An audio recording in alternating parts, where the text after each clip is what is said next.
G'day, sport. No, he's from South Africa, not Australia.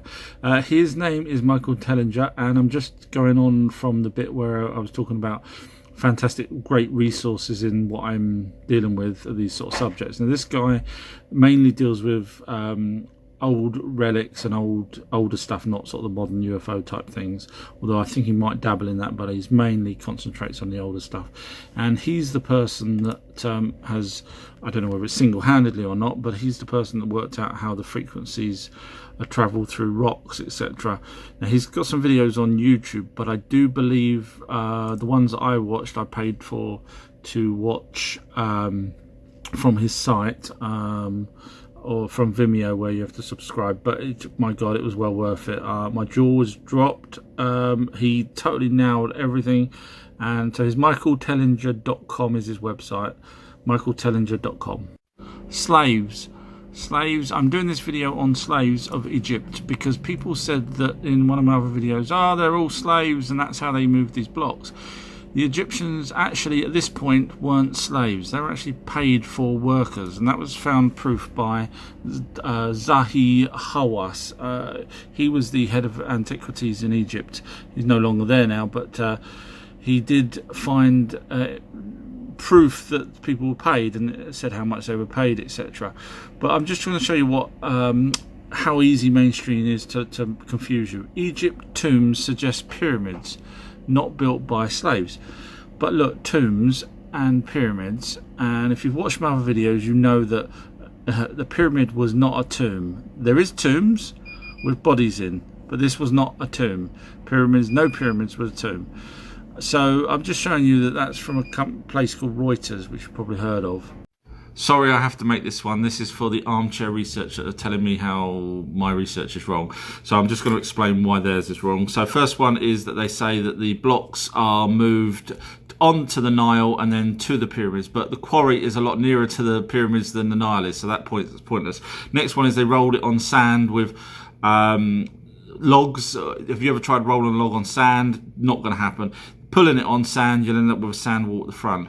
Millions of slaves, they said. Yes, millions. Do you know how much food that would have took for 20 years? Not going to happen. Not enough food around there. Floating the bricks up inside the pyramid and placing them that way. Clearly, they don't understand that the pyramids are solid, so you're not going to be able to float them up to the top. Each one, the pyramid's not hollow. They poured the limestone and used it as concrete. No, because you still would have had to carry the same amount of weight to there. Go watch my other videos. The aliens are here. So this is just a shot, possibly from Stargate, the TV show, of the Great Pyramid. But if we look here, the Great Pyramid was actually 8-sided, and that's because you only could see that during the equinoxes.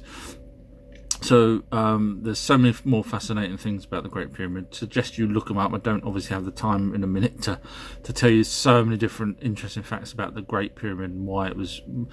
You wouldn't have been able to see that from the ground. So whoever done that really knew what they were doing from the air, really. Now, there's also another pyramid in Mexico that's got liquid mercury that was found underneath. Now, I did some research, and liquid mercury can actually dissolve, for example, gold from ore or gold from rock. So, in other words, this could have been actually used to take out the gold that was needed by the Anunnaki. Just going to give a shout out to Atlantis, because Atlantis is connected to Egypt because centuries ago, Atlantis was in some sort of war, or the island sank, which is the story that comes out, and the people that was there were more advanced than others, and they travelled the world after their island or ship, or whatever you want to call it, was destroyed, and they went to Egypt, and Egyptians then told the story of that to someone that Plato knew a couple of 100 or 1,000 years later. And then Plato wrote about it.